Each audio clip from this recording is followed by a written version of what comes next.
السلام عليكم ورحمة الله. مرحبا بكم متتبعيتي راه من خديجة.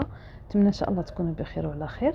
اليوم ان شاء الله غنشارك معكم هاد الطلبيه ديال البسيطلات مالحين بالدجاج ومذاق الفيمي، كيجيو روعه، يعني كيكونوا مطلوبين ليا بزاف. هذه مده وانا كنخدم بهم، نتمنى ان شاء الله تجربوهم، راه كيجيو يا سلام في المذاق. انا غنقطع لكم شي وحده، واخا هنايا ما تصوراتش مزيان، كتجي معلكه، يعني ديك الحشوه يا سلام، شهيتكم فيها. نتمنى ان شاء الله تجربوها وتردوا عليا في لي كومونتير كي جاتكم. غندوزو للمقادير وطريقه التحضير. بسم الله على بركه الله. بالنسبه للمقادير، هنايا عندي 2 دجاجات من وزن 2 كيلو ونص، يعني الدجاجات يكونوا غلاض 2 كيلو ونص حتى ل 600. عندي هنايا لا موطارد الونسيان، هنايا لي زيغب دو بروفانس يعني اعشاب عطريه. عندي 2 بصله خضريه اولا بورو. عندي شويه سكرجبير، الثومه، ورق سيد ناموسه. وبالنسبه للعطريه عندي هنايا ملحه، البزار، وشويه ديال الزعتر. الملحه ما غنكترش حيت اصلا عندي لا موطارد الونسيان، يعني موطارد حبيبات راه كيتباع في لي سوبر مارشي. هنايا الدجاج ديالي بعد ما تغسل مزيان ونشف قطعته على 4. غنوضع شويه ديال زيت البلديه، نسيت هنا ما ذكرتهاش. غنشحر هاد الدجاج، قطعو قطع. وبالنسبه لداك الصدر نفلحوه باش ندخلو الاقامه، ندخلو ديك البنه ديال العطريه اللي غنديرو.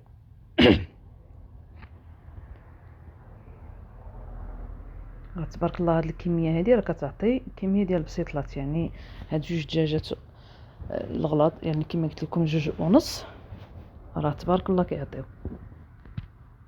هنايا بعد ما سخنات، واخا عندي هاد الفور هذا ديال الضو ما كيسربيش، يعني ثقيل شويه. دابا هنايا تقلات شويه، نحاولوا نقليوهم مزيان حتى تشموا ديك الريحه ديال التحمار، يعني داك الدجاج يكون بحال محمر.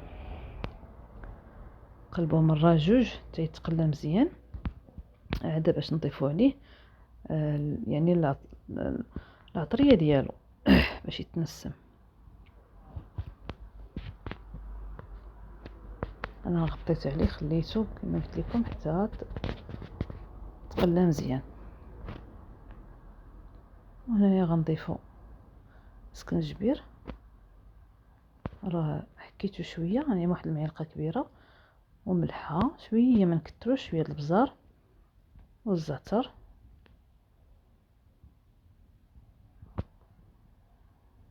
وغندير ديك راس ديال الثومه غنحطو بحال هكا، ورق سيد ناموسه. هنايا حتى الكرفس غير ما كانش عندي، حتى عود ديال الكرفس الا عندكم حطوه. وهنايا دوك البصيلات غنحطهم غير هكا حيت غير بغيت داك المرق يتنسم. وهنايا اعشاب عطريه، يعني لي زيغب دو بروفانس، غديروا معلقه عامره كبيره، وواحد المعلقه ديال موطارد الونسيان، يعني موطارد حبيبات راه كيتباع هكا في القريات. وغنضيفوا الماء الكافي اللي غادي يطيب لنا فيه داك الدجاج، تقريبا 1 لتر ونص ديال الماء، ونخليوه يطيب على خاطرو، ومره مره نقلبوه باش يتنسم من جميع الجهات. هنا بعد ما داز تقريبا 1 ساعه، المهم خليو الدجاج ديالكم يطيب، ولكن ما تخليوش عاوتاني يفوت فيه الطياب، حيت باقي هاد البساط اللي غيطيبوا في الفران باش ما يجيكمش داك الدجاج ناشف. غير تحسوا به مره مره قلبوه. وشوفوا ديك الساعه داك الصدر اللي تيكون شويه شاد كيشد الوقت، يعني تحيدوا الفخيدات، وداك الصدر تخليه مازال شويه حتى يبان لكم دخلوا الطياب، صافي حيدوه حيت كلشي غيتقطع. ها هو راه حيدته، انا صفيته هنايا. وهذاك المرق غنصفيوه وغنحتفظوا به، حيت غنصوبوا به واحد لاصوص اللي غنخلطوا به الدجاج.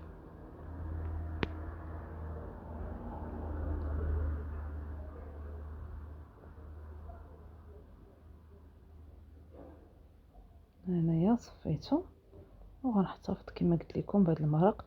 ملي كيشيط ليا بعض المرات حيت كندير كميه كثيره كنحتفظ بهذا المرق هذا وكنديرو يعني داك النهار كندير فيه لاصوب ديال الخضار كيجي يعني بنين، يعني ما تضيعوش اولا تحتفظوا به في المجمد حتى تبغيوه. وهنايا غندوزو المرحله الثانيه هي البصله. عندي هنايا بصله خضاريه واحد 4 البصيلات قطعتهم هكا قطع صغيره يعني مكعبات، وعندي شويه الابزار وشويه الملحه وزيت البلديه شويه الحامض. هنايا عندي الوريقات ديال الحبق وشويه ديال الثومه كما كتشوفوا. وهنايا داك الفرomاج بارميزان شويه ديال اللوز والثومه. هادو غنصاوبوا به واحد لاصوص ديال بيستو. انا هنايا درت واحد الكميه كثيره ديال صوص بيستو حيت كنت محتاجه، يعني عندي غرض بها، يعني 2 قبيطات ديال الحبق. هنايا نتوما غديروا غير وحده اللي غتكفيكم في هذه الكميه. البصله حطيتها مع شويه الزيت بلديه، خليها حتى تطيح شويه يعني تشحر مزيان. هنايا الوريقات ديال الحبق غسلتهم مزيان حيت لهم العواد وغنديرهم في هنا باش نطحنوا كلشي. هنايا واحد 3 ضريسات ديال الثومه. هنايا فرomاج بارميزان، يعني هذا الفرماج ضروري حيت كيعطي واحد البنه يعني يا سلام كما تيقولوا. وهنا شويه ديال اللوز، معلقه كبيره ديال اللوز، لوز بودر. الا ما كانش غديروا تقريبا واحد 4 ديال الكركعات ولا 5. شويه ديال الحامض ها هو عصرته واحد نصف حامضه، شويه ديال الملحه، شويه ديال الابزار. وغندير هنايا الزيت البلديه باش غنطحن كلشي.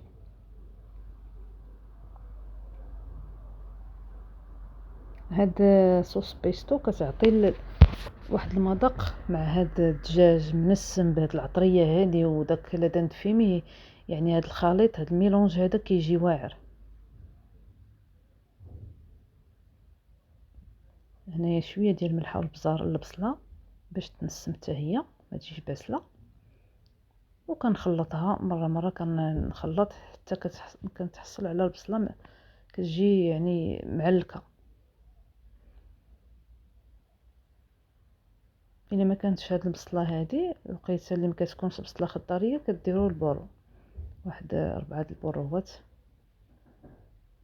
هنا كتشوفوا معايا كنطحن صوص بيستو في نفس الوقت كنتسنى على البصله ديالي مره كنحركها.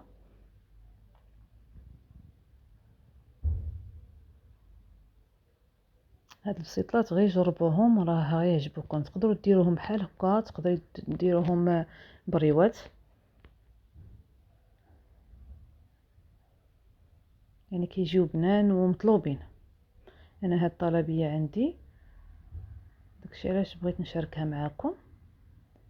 السيده بغاتهم خضرين يعني بغاتهم تحتفظ بهم في المجمد. هنايا ضفت شويه ديال زيت البلديه مازال باش نطحن، تقريبا تكون واحد نص كاس ديال زيت البلديه. ومره كما قلت لكم ما تنساوش البصله، بداو تحركوا فيها حتى كطيح وتبان لكم زعما راه تعلكات ديك البصيله. خصوصا هاد الخضاريه كتجي بنينه، المهم خصها تنشف من الماء ديالها. كما كتشوفوا البصله ديالنا ها هي صافي وجدات، حتى اللون ديالها كيولي معسل. ضفت لها غير شويه ديال المرقه، واحد 2 معالق ديال هذيك المريقه اللي صفينا من الدجاج، وخليتها تعلك مزيان حتى تنشف من داك الماء. وهنايا ضفت واحد 4 المعلقات ديال المعدنوس.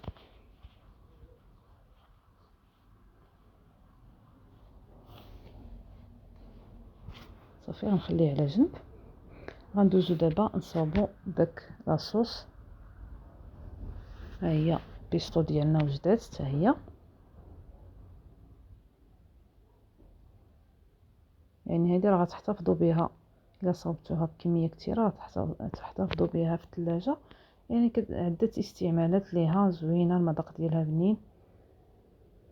هنايا عندي واحد 60 غرام ديال الزبده من اصل حيواني.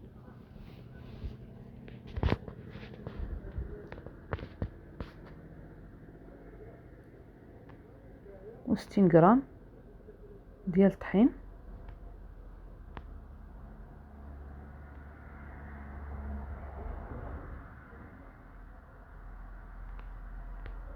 تقريبا واحد 2 معالق كبار عامرين ديال الزبده وجوج ديال الطحين. تنحركو مزيان حتى كيبان لينا داك الطحين بحال تيبيض شويه،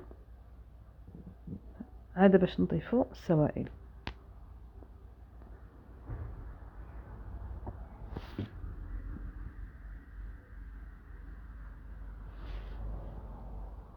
هنايا بالنسبه للحليب عندي كاس وربع ديال الحليب وكاس وربع ديال المرق.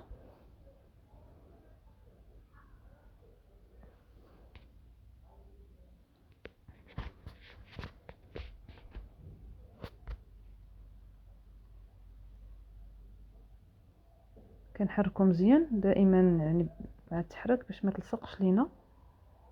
هو كاس وربع او ثلث ديال الحليب ونفس العبر ديال المرق. هذا كاس العنبه.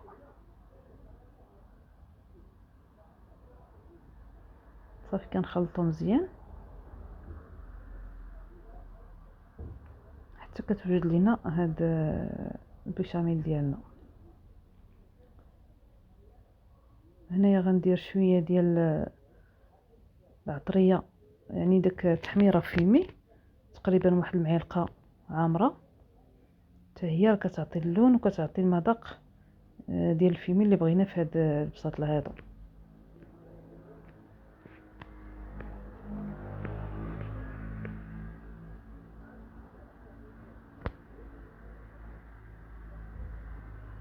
صافي كنحركو حتى كتتقال لينا ديك البيشاميل ديالنا.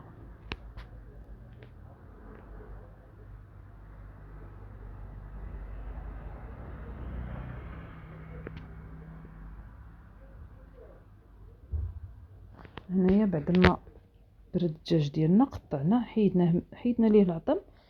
وهنايا غتشوفوا معايا راه خليتو الطريفات كبار، غنحاولوا نقطعوه بالمقص قطع صغيره، حيت محتاجه البساط الصغار، يعني محتاجه دوك القطع يكونوا صغار كما كتشوفوا معايا. هكا كتقطعوا قطع صغيره باش ما يجيش طويل. غنستمر على هذا الشكل هكا حتى كنسالي الكميه اللي عندي ديال الدجاج.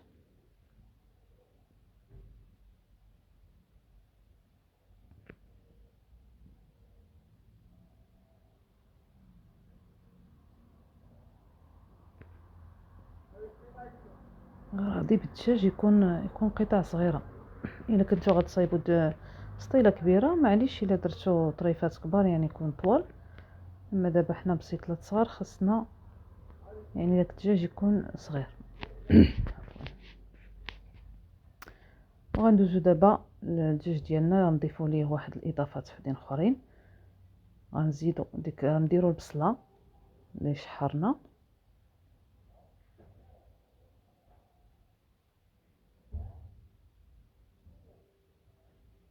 وهنايا بالنسبه للمقادير اخرين عندي 200 غرام ديال الفرماج احمر،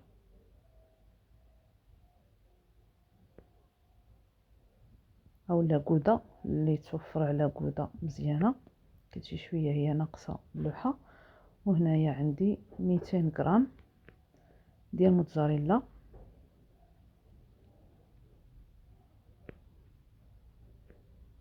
وعندي 150 غرام ديال الفرماج بلو، يعني فرماج ازرق. كتجي النسمه ديالو يعني كتقولوا بحال النسمه ديال السمن، يعني المذاق ديال السمن اللي فيها. كيجي داك الفرماج تيشموه ولادي تيقولوا لي داك الفرماج الخانز فرماج بلو. المهم هذا راه كيعطي واحد البنه زوينه. الا ما كانش تقدروا ديروا معلقه ديال السمن في المرحله ديال البيشاميل، ولكن السمن ما يكونش داك الحايل كما تيقولوا. هنايا عندي 250 غرام ديال الشاركيتري، يعني داك لدان فيمي اللي بالبزار. وعندي معلقه كبيره ديال الحار. هنا الحار على حسب كل واحد اش تيبغي، كاين اللي كيبغيها حاره ما كيبغيش. وهنايا هاد الاضافه هي اللي كتجي حتى هي بنينه، يعني المذاق ديالها يا سلام. مع هاد الخلطه كندير تقريبا واحد 3 المعالق، المهم نصف الكميه، بحال قلتو واحد ربطه ديال الحبق كتكون مطحونه. ما بغيتوش تصاوبوا لاصوص بيستو، يعني تقدروا ديروا داك الحبق مقرد مطحون وتضيفوه في الاخير، يعني اللي ما توفرش على هذاك البارميزان وهذا ما بغاش يدير لاصوص يدير ديك الطريقه الاخرى. هنايا البيشاميل ديالنا، انا باقا سخونه عندي. المهم خليو كلشي تيبرد عاد باش تخلطوا. هنا بالنسبه للزيت هذه باش نديروا بها الورقه، يعني غندهنوا بها الورقه. فيها اعشاب عطريه، فيها ما داك التحميره فيمي، فيها الملحه، شويه ديال الحار. المهم من السما كنخليها بحال هكا مخلطه التحميره العاديه باش تعطينا داك اللون وتنسم في نفس الوقت عاد باش ندوز نصفيها. هو الخليط ديالي كنحاول نخلط كلشي، الدجاج مع داك لي فخوماج كاملين، نخلطو مزيان حتى كيندمج لينا كلشي. ونخليو الحشوه ديالنا، انا كنصايبها نخليها في الثلاجه حتى الغد ليه عاد كنبدا نعمر. كتغطيوها في شي علبه محكمه الاغلاق وتخليوها حتى الغد ليه، وبداو تعمروا باش نيت حتى هي تعلك وتاخذ يعني المذاقات ينسجموا مع بعضياتهم. عاد باش ندوزو ان شاء الله نعمروا. هنا قلت لكم بالنسبه للحار، اللي بغى الحار يزيد، المهم كتذوقوا وتشوفوا. هنايا كندوز للتمر. بالنسبه لهذا انا غندير بسيطلات ميني هما اللي بغات. عندي هنا كيلو ديال الورقه، يعني هذه الكميه اللي عطيتكم ما كتكفي كيلو نيشان ديال الورقه. وعلى حساب الورقه عاوتاني، الورقه الا كانت ضروري خصها تكون كبيره باش تقسموها على الطريقه اللي غتشوفوا معايا في الصوره، على 3 ماشي على 2. يعني ما كنقطعش الورقه على 4. شفتوا معايا الطريقه كي درت، يعني مثلثات طويتها على 3. وهنا غنقطع، ولكن على حساب نتوما اش غتعمروا بها، واش غتعمروا بسيطلات انديفيديال يعني فرديين متوسطين اولا ميني، حيت هادو راه صغيورين ميني. يعني تقريبا هذيك اللي غنخدم فيها راه فيها تقريبا 6.5 ولا 7 تكون 7 في الديامتر ديالها. 7 اللي كاينه في الديامتر ديالها، يعني صغيورين. هادو كيتسموا بسيطلات ميني، يعني كيداروا في دي بلاطو ديال صالي. كما شفتوا قطعتها وقطعت لي هذاك الطرف مقمقم كما تنقولوا. دابا دهنتها بداك الخليط ديال الزيت اللي عندي، وغنحط الورقه الاولى يعني داك المثلث الاول، وغنعمر بلا ما تعبروا بلا ما حتى حاجه، حيت المول يعني كيعطيكم العبار. هانتوما كتشوفوا الطريقه اللي كندير. كنقطع الزوائد الا كانت شي حاجه شايطه. المهم نتوما الورقه خص تجيكم يعني داك الدجاج ملبس، حيت الا ما لبستوش مزيان راه تقدر داك الفرماج يخرج لكم من هذا ملي تبغيو طيبوه. ضروري تاكدوا من الورقه الا كانت صغيره قطعوا نتوما على 4، ما تقطعوش هاد المثلثات اللي درت انا. المهم خاصها تسد مزيان، تلمط مزيان كما تنقولوا. وصافي كنتحصلوا على هذا الشكل هكا، هما صغيورين. كنحطوهم، نوريكم واحده اخرى. الورقه هنايا ديال البخار هي اللي كتجي احسن.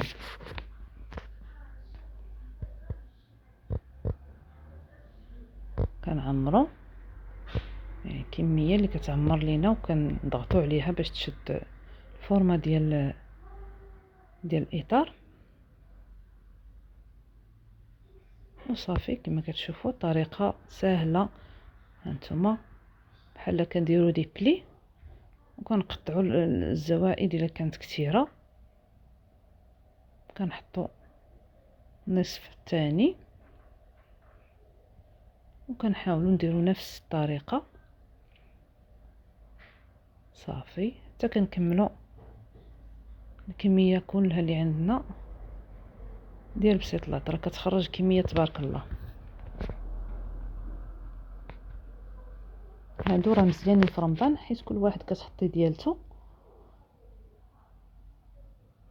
يعني كما كتشوفوا ريتكم الاطار يعني متوسطين انديفيديال. ها هما البسيطلات ديالنا. كملت الكميه اللي عندي. بغيتو تحتفظوا بهم في المجمد غتطيبوهم نص طيبه، غيتشمعوا، غيتشمعوهم وتخليهم تيبردوا، وتجمعوهم في دي بواط مفرقين يعني ببابي كويسون اولا دي بلاستيك غذائي. كل صف كديروا فيه الكميه اللي غتشد لكم بواطه، وعاوتاني ديروا نفس الطريقه.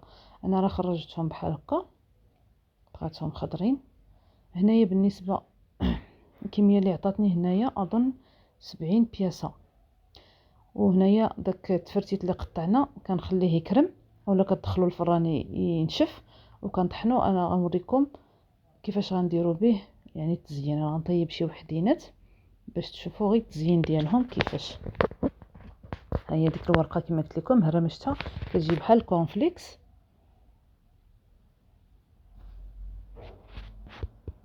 ممكن ناخذوا بيضه كنخلطوها مزيان، نديروا معها شويه ديال الهريسه اولا شويه ديال الملحه، وصافي كنحاولوا نلصقوا فيها هاد الورقه هذه اللي فرتتنا باش ما تضيعش، ونفس الوقت نزينوا بها.